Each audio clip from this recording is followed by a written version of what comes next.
샬롬, 삼국지 5권 여섯 번째. 먼저 그걸 알 수 있는 것은 넓은 교유였다. 그는 사마위, 송충 같은 인근의 석학을 비롯하여 최주평, 석도, 맹건이며 방산민, 방통 등의 제사들과 두루 사귀었다. 그들을 통해 식견을 넓히는 것은 물론 천하의 대세를 가늠할 안목을 기르려 함이었다. 그 다음 공명의 만만찮은 야심은 결혼을 통한 지역 명문들과의 결속을 보아도 어느 정도는 읽을 수 있다.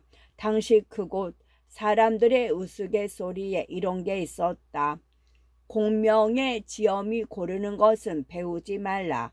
다만 형편없이 못생긴 아내를 얻을 뿐이니 그만큼 그의 아내 되는 황시인은 못생긴 여자였다. 살색은 까맣고 머리칼은 노란데 키마저 볼품없이 작았다. 물론 그녀는 황승헌이란 명사의 딸로 학식과 지혜를 겸비하고 있었으나 공명이 숱한 신부감을 마다하고 그녀를 택한 것이 반드시 그 때문만이라고는 하기는 어렵다. 그 때문만이라고 하기는 어렵다. 그녀의 어머니는 바로 형주 제일의 명문인 제시의 집안의 딸로 자사인 유표의 부인과 형제간이었다. 다시 말해 공명은 그 겨루를 통해 한꺼번에 형주에서 제일가는 두 가문과 인척이 되었다. 거기다가 또 공명의 누님은 방상민에게 출가하여 제골로 이름난 방씨들과도 혼인으로 맺어져 있었다. 마지막으로 공명이 이미 오래전부터 세상의 뜻을 두고 있었음은 스스로를 관중 아기에 비하고 있는 것으로도 알 수 있다. 관중은 황공을 도와 패자로 만든 제나라에 이름낸 재상이요, 아기는 연히 상장군으로 일찍이 5나라의 군사를 모아 제 70여 성을 빼앗은 장수였다. 따라서 문신으로는 관중처럼 되고 무신으로는 아기처럼 되고 싶다는 말은 그 뜻이 학문이나 수신에 있지 않고 세상에 나가 일하는 데 있음을 뚜렷이 드러내고 있었다. 그의 학문하는 태도도 학자로서보다는 경세를 겨냥한 것이었다. 다른 학우들이 유학의 장구에 매달려 한자 한자 세밀히 읽어갈 때 그는 대강만을 흩었다. 대신 법가나 병가의 글은 나중에 후주에게 손수 베껴 보낼 만큼 철저히 익혀 실사에 연결되도록 했다. 그런데도 공명이 아직 세상에 나가지 않는 것은 선뜻 주인을 정하기에 몇 가지 어려운 점이 있었기 때문이었다. 그가 섬길 만한 사람으로 먼저 생각할 수 있는 것은 유표였다. 유표는 저 당고 사건의 생존자로서 학식도 깊고 덕망도 두터웠다. 형양 두주 8군을 차지하고 있는 데다 물자도 넉넉하고 군대도 수십만을 모을 수 있었다. 그러나 그는 이미 한 세대 전의 사람이었으며 이제는 몸마저 늙어 천하를 다투기보다는 가진 것을 지키는 데만 마음을 쓰고 있었다. 공명이 큰 뜻을 펼쳐 보이기에는 의지할 만한 사람이 못 되었다. 다음으로 생각할 수 있는 것은 조조였다. 조조가 27대 태어난 제갈 공명은 조조와 한 세대의 차이가 있었다. 따라서 제갈 공명이 세상의 뜻을 둘 나이가 되었을 때는 조조가 이미 천하의 제일인자로서 마지막으로 원소의 잔당들을 토벌하고 있을 때였다. 다시 말해 조조는 벌써 천하 제패의 기반을 거의 닦아 놓았을 뿐 아니라 기라성 같은 제사와 무장의 장막에 둘러싸여 있었다. 젊은 제갈 공명이 그를 찾아가 본댔자 마음대로 뜻을 펼치기에는 늦은 셈이었다. 거기다가 조조는 아직도 여전히 속마음을 숨긴 채 천자를 앞세우고 있었으나 공명의 날카로운 눈길은 그의 원대한 야심을 꿰뚫어 보고 있었다. 언젠가는 한시를 패하고 들어앉을 사람. 그런 조조는 대의 명분과 한실 부흥의 이상에 몰두해 있는 제갈 공명이 찾아갈 사람은 못 되었다. 손권도 제갈 공명이 선뜻 찾아 나설 사람은 못 되었다. 기업이 오래 되기로는 조조에 못지 않았고 다른 뜻을 품을 때 찬역이 되기로도 조조와 마찬가지였다. 규모가 작고 천자를 끼고 있지 않다는 것뿐 대의 명분이나 한실 부흥의 이상을 위해서는 조조보다 하나도 나을 게 없는 송건이었다. 그 밖에 또 공명의 마음이 감동으로 쏠림을 막는 것은 형 제 갈근이 이미 그곳에 가 있다는 사실이었다. 어떤 경우에도 형과 제주를 겨루거나 공을 다투고 싶지 않은 게 공명의 솔직한 심경이었을 것이다. 그리하여 공명이 그 무렵 들여 눈여겨보고 있는 것은 신야로 온 유비였다. 그는 한실의 종친으로서 한실 부흥의 이상을 걸어보기에는 누구보다 알맞았다. 때로 의심쩍을 때가 없지는 않았으나 그의 어질고 의로움은 무슨 신화처럼 백성들 사이에 번지고 있었으며 한때 세상을 주름잡았던 영웅들이 차례로 멸망해 가는 동안에도 오히려 세력과 경륜을 길러가며 살아남은 그의 유연한 저세도 어떤 기대로 사람들의 가슴을 사로잡았다. 더군다나 그는 충실한 손발을 가지고 있어도 쓸만한 머리를 갖지 못한 사람이었다. 만약 그의 머리가 되어 새로운 기업을 일으킨다면 그것은 자기의 뜻을 펴보기에는 덧없이 좋은 마당이 될 것 같았다. 아직 그의 세력이 보잘것없는 것임에도 불구하고 공명이 유비를 찾아보고 싶은 마음이 인 것은 그런저런 헤아림에서였다. 그는 유비의 군막을 찾는 한 무리의 제사들 틈에 끼어 슬그머니 유비를 찾아보았다. 그러나 어찌 된 셈인지 한 번으로 그뿐 두 번 다시 유비를 찾지 않고 융중으로 돌아와 전과 다름없는 나날을 보낼 뿐이었다. 형님, 서원직이 찾아왔습니다. 공명이 다시 무슨 생각엔가 잠겨 잠시 검은 고줄을 듣고 있는데 방 밖에서 문득 말급 소리가 들리더니 아우 제갈균이 그렇게 알려왔다. 스스로 유비를 찾아가 그의 사람이 되어 일한다는 소문을 들은 뒤로 몇 달 동안이나 보지 못한 서서였다. 그런 서서가 아무런 기별도 없이 갑작스레 찾아온 것에 이상한 예감을 느끼며 공명은 천천히 검은고를 밀쳐놓고 나가 맞았다. 자네가 갑자기 웬일인가? 서로 인사를 마친 뒤에 공명이 조용히 물었다. 서서는 왠지 죄스러워하는 표정을 짓다가 천천히 대답했다. 자네도 알다시피 나는 유해주를 섬겨 내 품은 뜻을 천하에 펴보려 했네. 그런데 이제 늙으신 어머님이 조조에게 사로잡힌 바 되어 그를 보내오셨네 그려.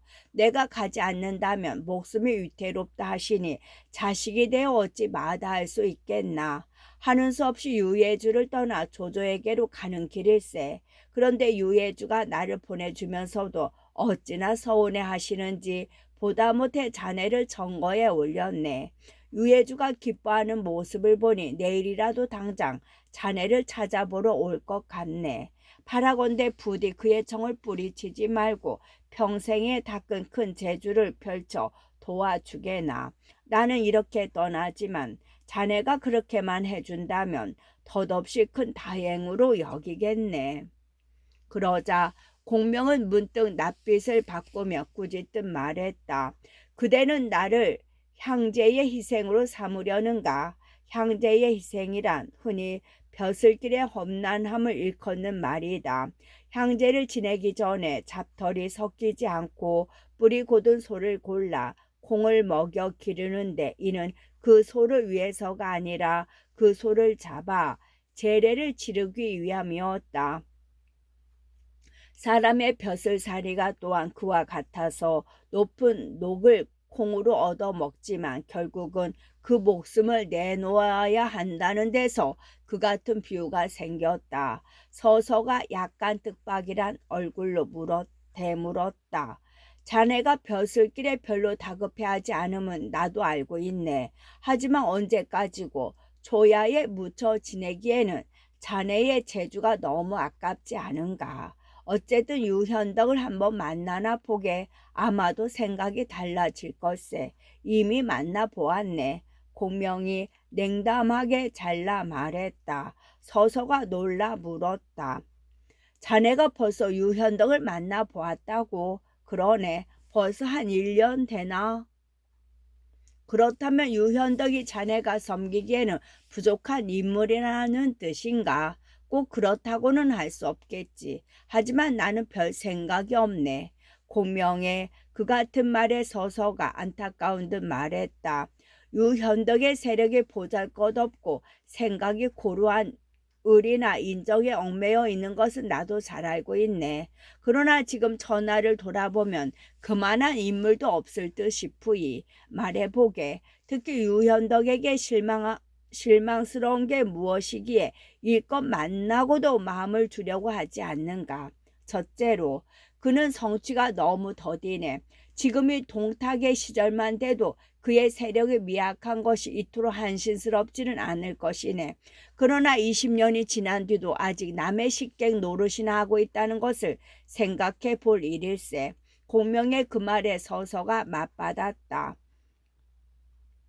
그래도 그는 원술이나 원소처럼 남의 기업을 빼앗지도 않았고 조조처럼 천자를 끼고 요사를 부리지도 않았네. 그게 고루한 명분론이나 어리석음으로 보일지 모르지만 실은 진정한 인의 일세. 권모가 판을 치는 이런 세상일수록 소중한, 그러면서도 한사코 남의 밑에는 들지 않으려는 건 또 무언가.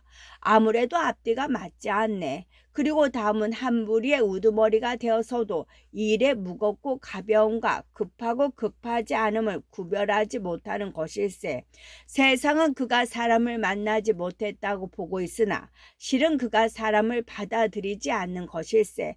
관우 장비며 좋은 손검 미축 등이 그를 받들고 있으나 이는 협객들의 의리와 인정이 아니면 인척의 정일 뿐 엄숙한 주종이나 군신의 도리는 아닐세. 언제나 사사로운 의리와 인정에 얽매여 일의 큰 줄기를 몰살피는 게 그를 둘러싼 무리의 특징이지.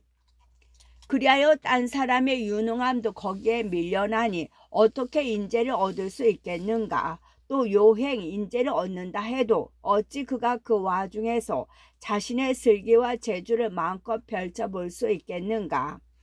자네는 특히 관우와 장비를 두고 말하는 것 같군. 하지만 내가 겪어보니 바깥에서 보기와는 달랐어. 관우의 자부심이나 장비의 난폭함이 마음에 걸릴 테지만 한번 유현덕의 명이 떨어지면 신기하리만큼 자신의 뜻을 굽혀주는 게 또한 그들이네. 거기다가 유현덕은 아직 자신이 무엇 때문에 수고는 많아도 얻는 게 없는지를 모르고 있네. 다시 말해 아직도 자신을 위해 무예와 용맹이 있는 사람이 필요한 건 못지않게 머리를 써줄 사람이 필요하다는 걸 깨닫지 못하더란 말일세. 언제나 있는 사람들끼리 머리를 맞추어 의논해보고 거기 따라서 그때그때 일에 나가다가 되면 되고 안 되면 그만이라는 식이지. 지난번에 유현덕을 만났을 때 나는 한꺼번에 형주의 힘을 2배로 키울 수 있는 방책을 일러주었으나 그는 내 이름조차 묻지 않았네. 아마도 자네가 이렇게 온 걸 보니 그는 지금도 내가 그때 그 사람이었음을 모르고 있을 것이네. 그때는 무슨 다른 일에 골몰에 자네를 소리 대접했나 보이. 하지만 지금은 다르네. 서서는 그렇게 말해놓고 유비가 그에게 보인 정성을 남김없이 이야기해 주었다. 그러나 공명의 안색은 조금도 누그러지지 않았다. 미처 서서의 얘기를 다 듣기도 전에 소매를 떨치고 일어나며 차갑게 말했다. 어쨌든 나는 향제에 바치는 손은 되지 않겠네. 인편이 있거든 유해주에게로 그렇게 전해 서로 간에 쓸데없이 번거로운 일이 생기지 않도록 하게. 그리고 일어나서 집 안으로 들어가 버리는 품이 다시는 서로 안 볼 사람 같았다.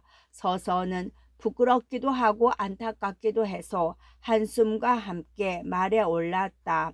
그에게는 시각을 다투며 기다리는 어머님이 있어 매달려 봐도 소용없는 일로 더는 머뭇거리고 있을 수가 없었다. 서서의 말발굽 소리가 저물어가는 언덕 아래로 사라진 뒤에야 공명은 천천히 초당문을 열고 그쪽 하늘을 바라보았다. 미안하네. 실은 나도 어쩔 줄 모르겠네. 가만히 기다려 보세나. 유현덕이 진실로 그만한 사람이고 또 인연이 닿는다면 그를 위해 일하게 되는 수도 있겠지. 그러다가 문득 놀란 얼굴로 중얼거렸다. 아차. 내가 자신의 일에만 골몰하여 벗의 공궁을 살피지 않았구나. 이제 그의 늙은 어머니는 살아있지 않으리라. 하지만 이미 늦은 뒤였다. 아우 제갈 균으로 하여금 급히 마피를 내어 서서의 뒤를 쫓게 했으나 하룻밤을 뒤쫓아도 서서의 모습은 찾을 길이 없었다. 한편 서서는 밤낮을 쉬지 않고 말을 달려 허창에 이르렀다. 조조는 서서가 왔다는 말을 듣자 순욱과 정욱을 비롯해 모사들을 모두 보내어 맞아들이게 했다. 서서가 그들의 인도로 안으로 들어가 조조를 보자 조조는 짐짓 그간의 내막을 모르는 채 묻는다. 공은 고명한 선비인데 어찌하여 유비 같은 사람에게 몸을 굽혀 섬겼소. 저는 젊었을 적에 어떤 일을 저질러 강호를 흘러다니게 되었사온데 우연히 신하에 이르렀다가 유현덕을 만나게 되었습니다.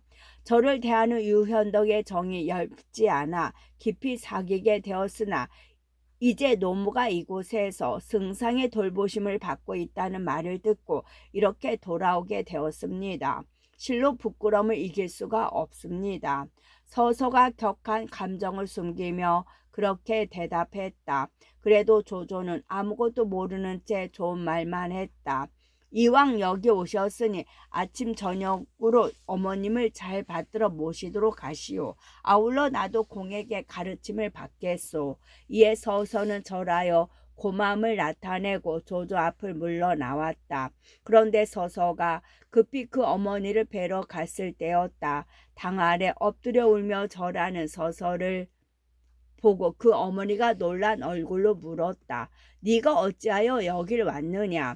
근래 신하에서 유해주를 섬기고 있다가 어머님의 구러를 받잡고 밤을 낮같이 달려오는 길입니다. 서서가 어리둥절하여 대답했다. 그러자 그 어머니가 돌연 성난 얼굴로 서한을 치며 꾸짖었다. 욕된 자식이 강호를 떠돌아다니지 몇 년이 되었길래 나는 네 학문이 좀 나아진 줄 알았다. 그런데 오히려 전보다 더 못해졌으니 이게 어찌된 일이냐. 너는 이미 책을 읽어 충과 효는 둘 다 한꺼번에 지키지 못함을 알 것이다. 어찌하여 조조가 임금을 속이고 무사람을 놀리는 역정임을 모른단 말이냐. 유현덕은 인의를 널리 세상에 펼친 데다 한실의 피를 이었으니 네가 그분을 섬겼다면 그것은 바로 옳은 주인을 얻은 셈이다. 그럼에도 불구하고 이제 거짓 편지 한 통에 자세히 살피지도 않고 밝음에서 오히려 어둠으로 뛰어들어 스스로 더러운 이름을 얻으니 실로 어리석구나. 더구나 이 일은 이 어미가 빌미가 되어 일어난 일이니 내 무슨 낯으로 너를 보랴. 너는 쓸데없이 이 세상에 나서 조상을 욕되게 하는구나. 그 같은 꾸지람을 듣자 비로소 서서도 스스로 가볍게 움직였음을 깨달았다. 땅에 엎드린 채 감히 바라보지도 못하는데 그 어머니는 문득 병풍 뒤로 자취를 감춰버렸다. 얼마나 지났을까. 겨우 정신을 수습한 서서가 어머니에게 용서를 구하려는데 문득 안에서 사람이 나와 알렸다. 노부인께서 대들보에 목을 매셨습니다. 전갈에 서서가 놀라 뛰어들어 구해보려 하였으나 그 어머니는 이미 숨진 뒤였다. 남양의 제갈량이 서서를 보내자마자 떠올린 걱정이 그대로 들어맞은 셈이었다. 서서는 어머니가 이미 숨진 걸 알자 그대로 혼절하여 쓰러졌다가 오랜 뒤에야 깨어났다. 조조는 서서의 어머니가 스스로 목숨을 끊었다는 말을 듣자 괴로웠으나 이미 엎질러진 물이었다. 사람을 보내 예를 다해 조문하고 또 스스로 빈소를 찾아보고 제례를 올렸다. 서서는 어머니를 허창 남쪽들의 장사 지내고 묘를 지키며 상을 치렀다. 조조는 그를 달래려고 갖가지 물건을 내렸으나 서서는 하나도 받지 않았다. 결국 힘들여 서서를 데리고는 왔지만 쓸 수는 없게 되어 버렸다. 그러나 서서를 데려옴으로써 남정의 첫 장애물인 유비의 이와 발톱을 뺀 셈이었다. 거기서 힘을 얻은 조조는 다시 남쪽으로 치고 내려갈 의논을 시작했다. 순욱이 그런 조조를 말렸다.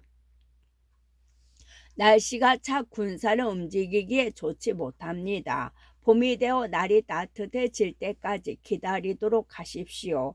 그때는 크게 군사를 일으켜 밀고 내려가실 수 있습니다. 조조가 생각해보니 그 말이 옳았다. 이에 곧 군사를 일으키는 대신 장화에 물을 끌어들여 현무질한 못을 만든 뒤 그곳에서 수군을 교련시켰다.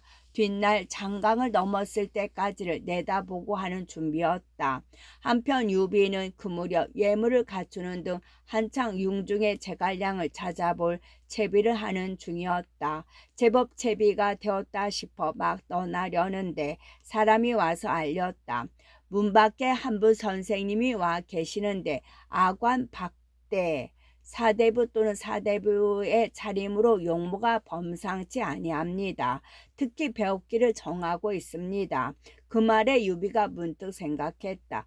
그 사람이 혹 공명이 아닐까. 외곳으로 제가 공명만을 생각하다 보니 용모가 범상치 않다는 말 한마디에도 그런 추측이 일었다. 유비는 곧 옷매 무쇠를 고치고 찾아온 사람을 맞으러 나갔다. 나가 보니 온 사람은 뜻밖에도 수경선생 사마휘였다. 제갈 공명은 아니었지만 기쁘기는 마찬가지였다. 유비는 반갑게 사마휘를 맞아들여 후당 높은 자리에 앉힌 뒤 절하며 말했다.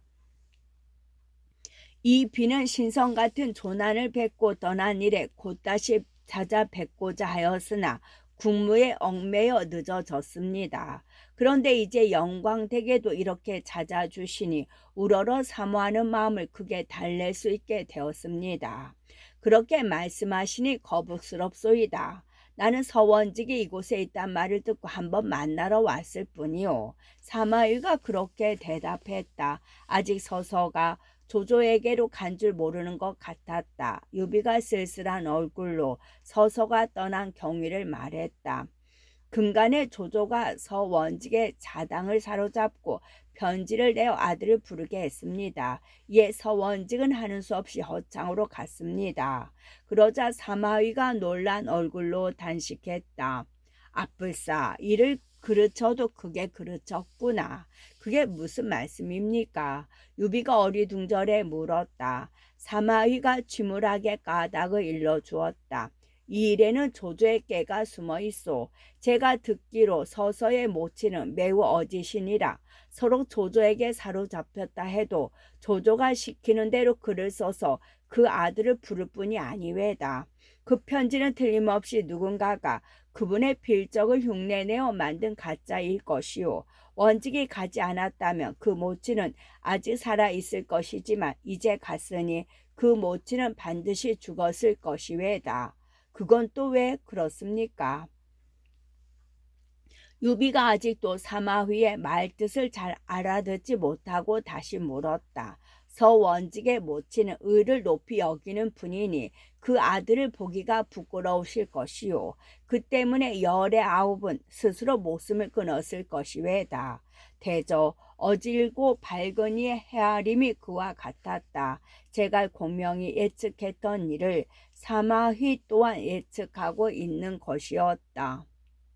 유비는 그제서야 서서를 보낸 걸 후회하였으나 이미 때는 늦은 뒤였다. 한동안 어두운 낯빛으로 입을 다물고 있다가 이윽고 물었다. 원직이 떠날 무렵하여 남양의 제갈량을 추천했습니다. 그 인물됨이 어떠합니까? 그 말에 사마이가 씁쓸한 웃음을 띠며 중얼거렸다. 원직이 떠나려면 전하 얼른 떠나고 말 것이지 무엇 때문에 다른 사람을 끌어내 심려를 쏟게 만드는가? 선생님께서는 어인 까닭으로 그렇게 말씀하십니까? 공명은 박릉의 제주평, 영천의 석관왕, 연암의 맹공이 및 서원직 네 사람과 아주 가까이 지냈는데 그 네 사람이 모두 일하는데 세밀하고 철저함을 앞세움에 비해 공명은 오직 그 큰 줄기만을 볼 뿐이었소. 일찍이 모두가 다 모인 자리에서 무릎을 껴안고 무언가를 길게 읊조리던 공명이 그 네 사람을 향해 불쑥 말한 적이 있지요. 그대들은 벼슬길에 나가면 자사나 태수쯤은 될 수 있을 것이네. 그러자 네 사람은 공명에게 그가 뜻하는 바가 무엇이냐고 물었소. 공명은 웃으며 대답하지 않았으나 그는 매양 스스로를 관중과 악의에 비하고 있소이다. 실로 그 재주를 헤아릴 길이 없는 사람이요. 유비가 그 말을 듣고 감탄해 물었다. 어찌하여 영천 땅에 이토록 어지고 재주 있는 이가 많습니까? 지난날 웅규란 이가 있어 천문을 썩 잘 보았소이다. 일찍이 말하기를 무별이 영천 이름에 몰려있으니 반드시 그 땅에 어지고 재주 있는 선비가 많이 나리라 하였소. 그때 곁에 있던 관우가 못마땅한 얼굴로 사마휘에게 말했다. 제가 듣기로 간종과 아기는 춘추 전국 시대에 일어난 사람들로 그 공이 온 세상을 덮을 만하다 했습니다. 그런데 공명이 스스로를 그 두 사람에 비하고 있다 하니 너무 지나치지 않습니까? 제가 보기에는 그 두 사람이 공명과 비교되는 게 오히려 맞지 않는 것 같소. 오히려 다른 두 사람과 공명을 비교하고 싶소이다만 조금도 과장하는 기색 없이 사마위가 대답했다. 그 말에 관운장이 다시 물었다. 다른 두 사람이라면 누구누구를 이르시는 것입니까? 공명은 주나라를 일어나게 한 강자나 한나라를 완성케 한 장자방에 비할 수 있을 것이요. 엄청난 그 소리에 유비나 관우뿐만 아니라 함께 있던 사람은 모두 놀람을 감추지 못했다. 사마위는 그런 사람들의 아랑곳 없이 그곳을 떠나려 했다. 어쩌면 사람들의 놀라움을 자신에 대한 의심으로 여겨 은근히 노여웠던 까닭인지도 모를 일이었다. 선생님, 잠시라도 쉬었다가 가십시오. 유비가 문을 나서는 사마위를 붙들었다. 그러나 사마위는 그대로 휘적휘적 걸어가며 하늘을 바라보고 크게 웃었다. 그러더니 듣는 사람들로서는 얼른 알아들을 수 없는 탄식 한마디를 남기고 표현이 가버렸다. 와룡이 비록 그 주인을 얻었으나 때를 만나지는 못했으니 애석하구나. 유비는 그 같은 사마위에 오고 감에 감탄했다. 실로 숨어 사는 현사로다. 그리고 다음 날로 제갈량을 찾아 융중으로 떠났다. 유비가 관장 두 아우와 몇 사람을 데리고 융중 부근에 이르니 산비탈에 몇 사람이 호미를 들고 밭을 매며 노래를 부르고 있는 게 보였다. 푸른 하늘 둥그런 덮개 같고 땅은 바둑판 비슷하구나. 사람들은 검은 돌 흰 돌을 갈라 바쁘게 오가며 영욕을 다투네. 영화로움은 스스로 편안함에 머금이요. 욕됨도 정이 하찮은 것이로구나. 남양 땅에 숨어서 삶이여. 드높은 잠 누워서도 오히려 모자라네. 가만히 귀 기울여 보니 그런 노래였다. 유비는 그 격이 낮지 않음을 보고 노래 부르던 농부를 불렀다. 그 노래는 누가 지은 것인가? 와룡 선생이 지은 것입니다. 농부가 공손하게 대답했다. 그 말에 유비는 반가운 표정으로 다시 물었다. 와룡 선생은 어디에 계시는가? 이 산 남쪽에 높은 언덕이 하나 있는데 바로 와룡강입니다. 그 언덕 앞 성긴 나무 사이에 있는 조려가 바로 와룡 선생께서 높게 누워있는 곳입지요. 농부가 자랑스럽고 그렇게 대답했다. 유비는 그 농부에게 감사하고 말을 책지질해 앞으로 나아갔다. 몇 리 가기도 전에 저만치 와룡강이 보이는데 과연 맑은 경계가 범상치 않았다. 뒷사람은 그곳을 이렇게 노래했다. 양양 서쪽 20리에 언덕 하나 흐르는 물 베고 누웠네. 언덕은 높아 굽이굽이 구름자락 두르고 흐르는 물 졸졸 돌 이끼를 씻어내네. 산새는 바위 위에 용이 든 듯하고 모양은 봉이 소나무 그늘에 든 듯하다. 살림은 반쯤 가린 띠집은 닫혔는데 높은 선비 거기 누워 일어날 줄 모르네. 대숲은 푸른 병풍을 두른 듯하고 울타리는 사철 떨어진 들꽃으로 향기롭구나. 평상에 쌓인 책 모두 귀하고 드나드는 이 모두 연희 사람 아니네. 푸른 원숭이 문 두드려 과일 바치고 문 지키는 늙은 학 밤에는 경을 듣누나. 주머니 속 검은 곳 비단에 쌓여 있고 벽에 걸린 보검에는 솔 그림자 비친다. 띠집 속 와룡 선생 홀로 그윽하고 밝구나. 한가하면 손수 밭갈고 집안 돌보네. 봄 우레소리에 놀란 꿈을 깨면 한 소리 긴 가락으로 천하가 평안하리. 삼고조려와 삼분천하의 계책. 삼고조려와 삼분천하의 계책. 마침내 융중조례에 이른 유비는 집 앞에서 말에서 내린 뒤 몸소 살인문을 두드렸다. 한 아이가 나와서 물었다. 어디서 온 뉘신지요? 한해 좌장군의 의성 정우요. 예주 목이자 황제의 아지뻘 되는 유비가 특히 선생을 뵈러 왔다고 전해라. 유비가 부드러운 목소리로 자신을 밝혔다. 큼직한 벼슬을 늘어놓는 게 마음에 들지 않던지 아이가 냉랭하게 말했다. 저는 그 많은 직함을 다 외울 것 같지 않습니다. 반드시 그걸 다 전해야 됩니까?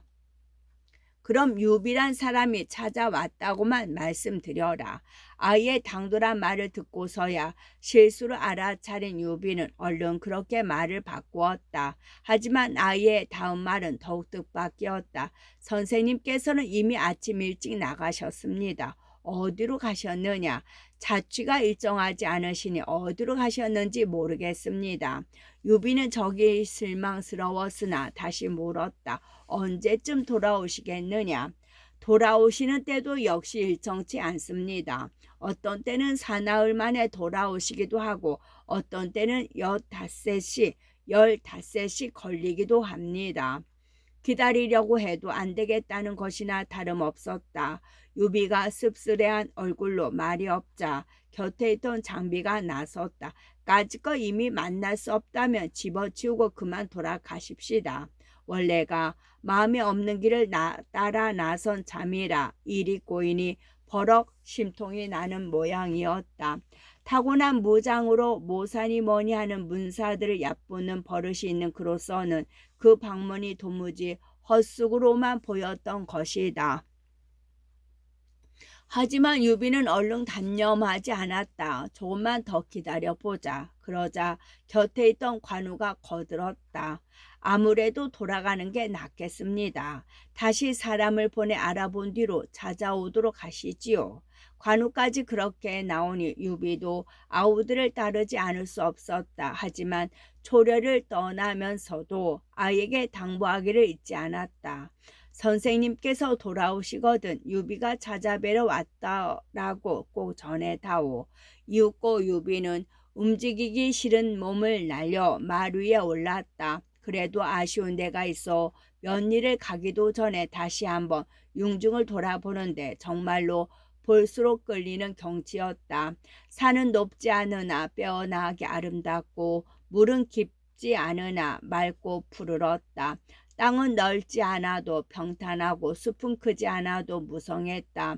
원숭이와 학이 서로 지나며 소나무와 대가 어우러진 것이 실로 어진 선비가 몸을 숨길 만한 땅으로 보였다. 유비가 넋을 잃은 듯 융중의 경치를 보고 있는데 문득 용모가 훤칠한 사람이 산 기슭의 좁은 길을 따라오는 게 보였다. 늠름하면서도 날 옆에 보는 자태에 머리에는 소요건을 쓰고 몸에는 검은 비단으로 지은 옷을 걸친 게 명아주 지팡이를 짚고 있었다.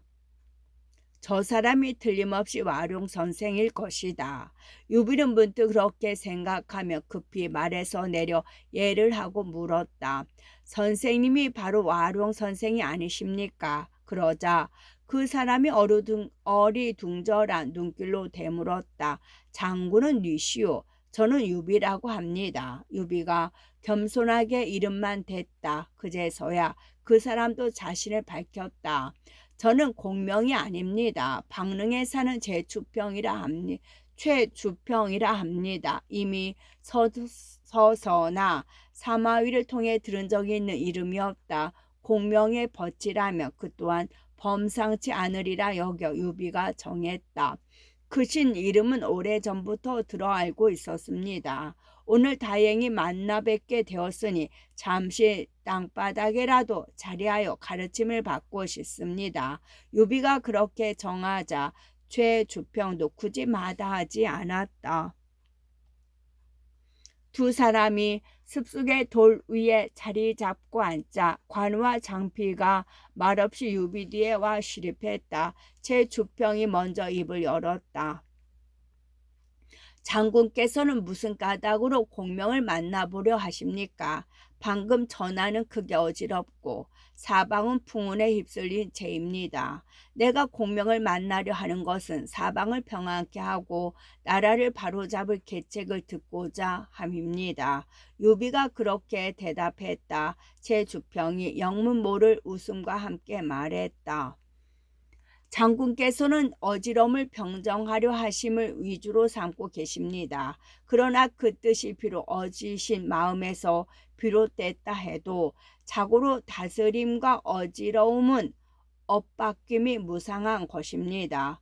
가까운 예만 하더라도 고조께서 큰 뱀을 베시고 의로운 군사를 일으켜 무도한 진을 멸함에 어지러움은 다스림으로 바뀌었습니다. 그런데 예제 시절이 되어 200년 태평 세월이 가자 왕망이 찬력을 해서 다스림은 다시 어지럼으로 바뀌었습니다. 그것을 뒤바뀐 게 광무중흥입니다. 광무자께서 역적을 내쫓고 나라의 기틀을 바로잡으시니 다시 어지러움은 다스림으로 바뀌어 지금까지 200년이 지났습니다. 끝.